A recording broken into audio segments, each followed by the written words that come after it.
with the old country. Thank you. Ben?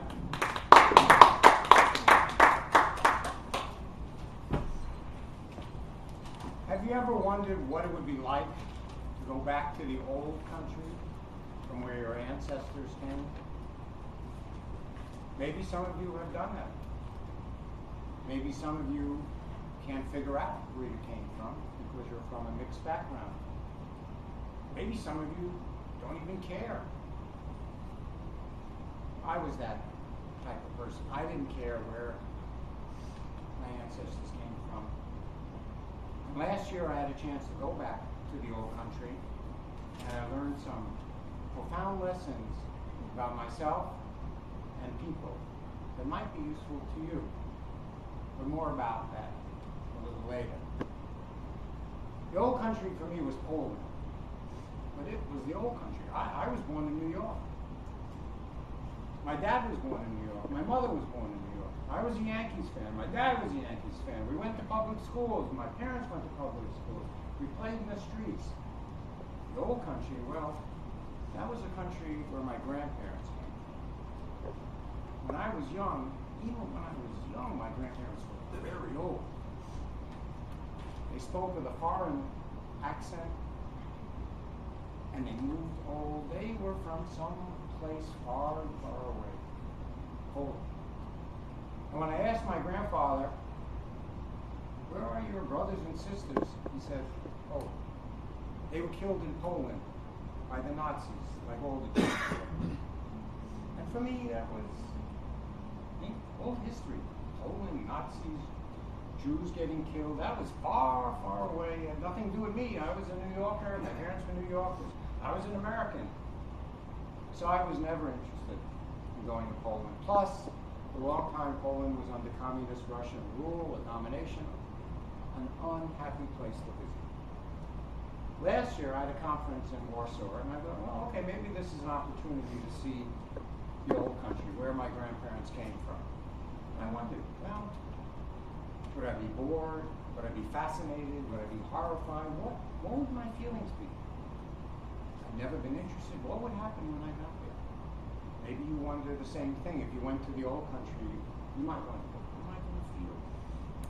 Well, I had no idea, so I arranged a tour after my conference, and I had a young Polish tour guide, born a Catholic, but who was fascinated for some reason by Jewish history, and had taken a master's degree in Jewish history, and he was my tour guide. Great. And he took me to the two towns from where my grandparents came. And this story is about one of those towns, Częstochowa. When he took me to Częstochowa, he took me to the street, which was the Jewish ghetto, and I looked, and it was just full of old buildings. And I looked and said, well, okay, a lot of old buildings. Nobody was there. It was inhabited, but it was the middle of the day, no one was there. I said, well, it's kind of boring. Then he took me to the square where the Nazis had deported Jews to concentration camps, and I looked around and said, oh, just a big place in the middle of the town. So it was pretty boring. Then he said, Ken, we got to go to the Jewish cemetery. Now for Jews, the cemetery is not only a sacred place, but kind of a historical place. And he said, let's go somewhere on the outskirts of town. So he drove to the outskirts of town, and he couldn't even find a Jewish cemetery. We're walking on some road strewn with all kinds of garbage. He stopped somebody and said, is this the way to the Jewish cemetery? Yeah, that way. I got to the cemetery. It was completely wrecked. All the tombstones knocked down by the Nazis. Nothing had changed because all the Jews had been killed. And he finally took me to a spot in the cemetery where there was a nice green lawn, maybe about 50 feet long. And he said, Ken, here is where the Nazis marched the Jews from the town, lined them up along this edge here where there was a big trough, and went one by one and shot them in the back of the head. I'm looking down, and all I see is just green grass. Okay, I understand they shot them one by one. And Bartok, his name was, says, okay, I'm going to go off and read some tombstones. What do you mean, Bartok? He says, well, I read Hebrew and Polish, and I'm going to go read some tombstones. I don't even read Hebrew and Polish. So he disappeared and he left me by this trough. Well, what was a filled-in trough. And I'm standing there and I'm thinking, it's just a green section of grass. I didn't feel very much. I'm standing there and Bart walks off in the cemetery somewhere, and I look down and I start to think, what would I feel if 60 years ago I was standing here hearing shot after shot after shot? What would I feel if I looked down into this trough and saw dead bodies of people from my town? And I felt the horror and the fear and the trembling that all those people felt at that time.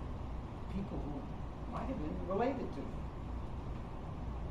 And I felt as if I had been there, and my whole body, I felt like as if were it not for accident of time and place, it could have been me 60 years ago. I just happened to be born later and in the United States. These were people that were marched to this trough just because they were Jews, like me. They just were there, and I was not there. And then I felt, I wish I could have helped. I wish I could have done something. And what I had learned in that moment was 3 types of empathy that all of us as human beings have. One is called cognitive empathy. Yeah, we understand, just like I understood, yeah, this is where they killed me. We understand this is what happened and what it meant. And there was emotional empathy. You could feel in your body the way the people themselves would have felt. And then there's compassionate empathy, where not only do you feel the feelings, but you want to do something. So to wrap up, if you just want to understand the world, you can use your mind, your cognitive abilities, and understand the way the world is. Say, okay, that's the world we live in. If you want to relate to the people who go through these experiences, let your emotions out. Imagine it as if it were happening to you, and you would have that emotional life. But if you really want to change the world, after you understand what goes on and feel what other people feel, you have to do something. And that's called